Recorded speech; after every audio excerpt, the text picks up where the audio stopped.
Gokavaram police station సందర్శించిన SP Narasimha కిషోర్కు SI Pawan Kumar తన సిబ్బందితో కలిసి ఘన స్వాగతం పలికారు. స్టేషన్ ఆవరణలో ఎస్పీ పచ్చని మొక్కను నాటారు. అనంతరం స్టేషన్ రికార్డులు, పెండింగ్ కేసులను పరిశీలించి వివరాలు తెలుసుకున్నారు. రాత్రి డ్రోన్ కెమెరాలతో నేరస్తులను గుర్తించి పట్టుకుంటూ నేరాలకు అడ్డుకట్ట వేస్తున్న ఎస్ఐ పవన్ కుమార్ను ఎస్పీ అభినందించారు. ఫిర్యాదులు అందిన వెంటనే కానిస్టేబుల్ వెళ్లి బాధితుల వివరాలు సేకరిస్తూ ఉండడం పట్ల ఎస్పీ ప్రశంసలు తెలిపారు. తాడేపల్లిలో women and child safety wing కొత్త కార్యాలయాన్ని డీజీపీ హరీష్ కుమార్ గుప్తా ప్రారంభించారు. రాష్ట్రంలో మహిళలు, బాలికల భద్రత కోసం శక్తి టీమ్స్ నిరంతరం పహారా కాస్తున్నాయని ఆయన తెలిపారు. బాలికలపై వ్యవస్థీకృత నేరాలకు పాల్పడే వారిపై కఠిన చర్యలు తప్పవని డీజీపీ హెచ్చరించారు. ఈ కార్యక్రమంలో women and child safety wing ఇన్ఛార్జితో పాటు ఉన్నతాధికారులు పాల్గొన్నారు. హైదరాబాద్ ఉప్పల్ స్టేడియంలో ఈ నెల 13న జరగనున్న ఫుట్బాల్ మ్యాచ్కు సంబంధించి భద్రతా ఏర్పాట్లను డీజీపీ శివోదయ్ రెడ్డి సమీక్షించారు. స్టేడియంలో జరిగిన సమావేశంలో అధికారులు తీసుకున్న ఏర్పాట్లు, భద్రతా చర్యలను పరిశీలించారు. మ్యాచ్ సందర్భంగా తీసుకోవాల్సిన అదనపు భద్రతా చర్యలపై సిబ్బందికి సూచనలు చేశారు. సమావేశానికి రాచకొండ పోలీస్ కమిషనర్ సుధీర్ బాబు, ఐపీఎస్తో పాటు పలు విభాగాల ఉన్నతాధికారులు హాజరయ్యారు. నెల్లూరులో దిత్వా తుఫాన్ ప్రభావంతో సంగం పెన్నా నది డౌన్ స్ట్రీమ్ ఎడమవైపు గట్టు కోతకు గురవుతుంది. పరిస్థితిని పరిశీలించడానికి Telugu Ganga superintendent engineer Subrahmanyeswararao, executive engineer Anil Kumar Reddy ప్రాంతాన్ని సందర్శించారు. అనంతరం గట్టు రక్షణకు అవసరమైన తక్షణ, దీర్ఘకాలిక చర్యలపై అధికారులతో చర్చించారు. తుఫాన్ కారణంగా గట్టు బలహీనపడిందని, తాత్కాలిక మరమ్మతు పనులు వెంటనే ప్రారంభిస్తామని ఎస్సీ తెలిపారు. మేడ్చల్ జిల్లా సామీర్పేట్ బీసీ గురుకుల పాఠశాల విద్యార్థులు పోలీస్ స్టేషన్లో ఫిర్యాదు చేసిన విషయంపై స్పందించిన బీసీ సంక్షేమ అధికారి ఝాన్సీ రాణి హాస్టల్ను సందర్శించి తనిఖీ చేశారు. భోజనంలో పురుగులు లేవని, పరిశుభ్రతపై ప్రత్యేక దృష్టి సారిస్తున్నామని ఆమె తెలిపారు. ఇక విద్యార్థుల సమస్యలు తెలియజేయడానికి గురుకుల పాఠశాలలో కమిటీలను ఏర్పాటు చేశారని, అవసరమైతే ఉన్నతాధికారుల ఫోన్ నెంబర్లు కూడా విద్యార్థులకు అందజేస్తామని అధికారులు వెల్లడించారు. ప్రకాశం జిల్లా చీమకుర్తిలో ఉద్రిక్తత నెలకొంది. ఇటీవల విద్యుత్ షాక్తో మృతి చెందిన బీహార్ వలస కార్మికుడు చందన్ కుటుంబానికి న్యాయం చేయాలని ఎడ్జ్ కటింగ్, పాలిషింగ్ యూనిట్ల వలస కార్మికుల ధర్నా నిర్వహించారు. సమాచారంతో అక్కడికి చేరుకున్న సిఐ ప్రసాద్ కార్మికులతో మాట్లాడి వారి డిమాండ్లను వ్రాతపూర్వకంగా ఇవ్వాలని కోరారు. సమస్యపై యాజమాన్యులతో చర్చించి పరిష్కారం దిశగా చర్యలు తీసుకుంటామని సిఐ తెలిపారు. భద్రాద్రి కొత్తగూడెం జిల్లాలో ఉద్రిక్తత చోటు చేసుకుంది. ఆశ్వారావుపేట నియోజకవర్గంలోని గుమ్మడవల్లి గ్రామంలో 2వ విడత పంచాయతీ ఎన్నికల ప్రచారాలు ఘర్షణకు దారితీశాయి. కాంగ్రెస్, బీఆర్ఎస్ ర్యాలీలు ఎదురు పడడంతో ఘర్షణ చెలరేగి ఉద్రిక్తత ఏర్పడింది. బీఆర్ఎస్ ప్రచార ర్యాలీ మార్గాన్ని అడ్డుకున్న కాంగ్రెస్ కార్యకర్తలు ఒక్కసారిగా దాడి చేయడంతో రెండు వర్గాల మధ్య తీవ్రంగా కొట్టుకున్నారు.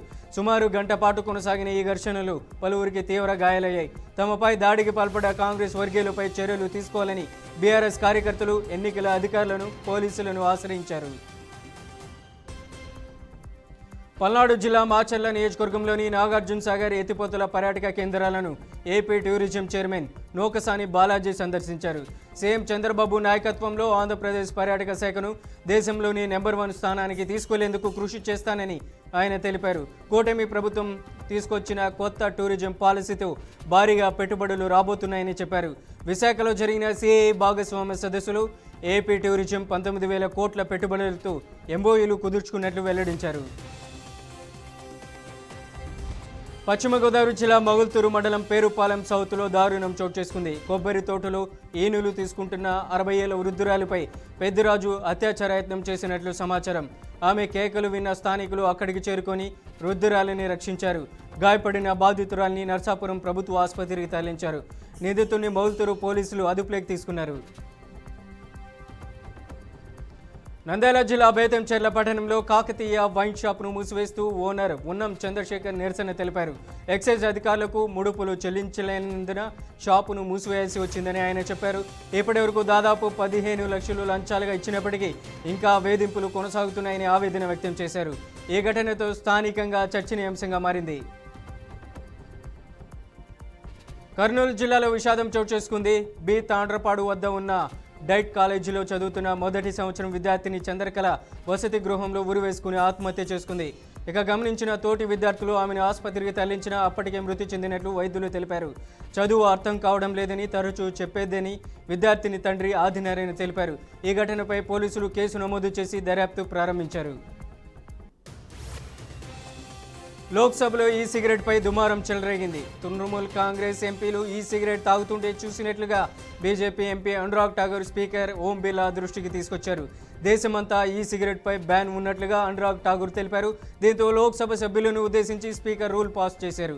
ఇకపై సభలో ఎవరైనా సిగరెట్లు తాగినట్లుగా తన దృష్టికి వస్తే చర్యలు తీసుకుంటానని హెచ్చరించారు. తెలంగాణ బీజేపీ ఎంపీలపై ప్రధాని మోదీ ఆగ్రహం వ్యక్తం చేశారు. ఏపీ తెలంగాణ ఎన్డీఏ ఎంపీలతో మోదీ అల్పాహార విందులో పాల్గొన్నారు. ఈ సందర్భంగా ఆయన తెలంగాణలో బీజేపీ ఎంపీలు సరైన ప్రతిపక్ష పాత్ర పోషించడం లేదని అసంతృప్తి వ్యక్తం చేశారు. రాష్ట్రంలో పార్టీ ఎందుకు వెనుకబడిందని ప్రశ్నించారు. ప్రజల్లో మంచి ఆదరణ ఉన్న తెలంగాణలో వెనుకబడడంపై అసంతృప్తి వ్యక్తం చేశారు. ఇకనైనా విభేదాలు వీడి ఉమ్మడిగా పనిచేయాలని హితవు పలికారు. టీవీకే పార్టీ అధినేత విజయ్కు ఆ పార్టీ కీలక నేత షాక్ ఇచ్చారు. నటుడు విజయ్ స్థాపించిన కొత్త పార్టీ అయిన తమిళ వెట్రికలగం పార్టీ ఏర్పాటులో కీలకంగా వ్యవహరించిన రాష్ట్ర స్థాయి ముఖ్య నేతలు ఒకరైన సెల్వకుమార్ పార్టీకి రాజీనామా చేసి అధికార డీఎంకే పార్టీలో చేరారు. సెల్వకుమార్ గతంలో విజయ్ అభిమాన సంఘాలకు అధ్యక్షుడిగా వ్యవహరించిన కాలం నుంచి ఆయనకు సన్నిహితుడిగా ఉన్నారు. త్వరలో జరగబోయే అసెంబ్లీ ఎన్నికలు విజయమే లక్ష్యంగా ముందుకు సాగుతున్న సమయంలో ఇది పెద్ద షాక్ అని చెప్పుకోవచ్చు. ఇండిగో సంక్షోభంతో తీవ్ర ఇబ్బందులు పడ్డ ప్రయాణికులకు ఎయిర్లైన్ సంస్థ స్పెషల్ ఆఫర్ ప్రకటించింది. డిసెంబర్ 3 నుంచి 5వ తేదీ ఎయిర్పోర్ట్లో ఇబ్బందులు ఎదుర్కొన్న ప్రయాణికులకు 10,000 రూపాయలు ట్రావెల్ వోచర్లు ప్రకటించింది. 12 నెలల్లోపు ఎప్పుడైనా ఈ వోచర్ను ఉపయోగించుకోవచ్చని తెలిపింది. అయితే కస్టమర్లను ఎలా గుర్తిస్తారో మాత్రం వెల్లడించలేదు. ఇదిలా ఉంటే ఇప్పటికే 610 కోట్ల రీఫండ్ ప్రయాణికులకు ఇండిగో సంస్థ చెల్లించింది.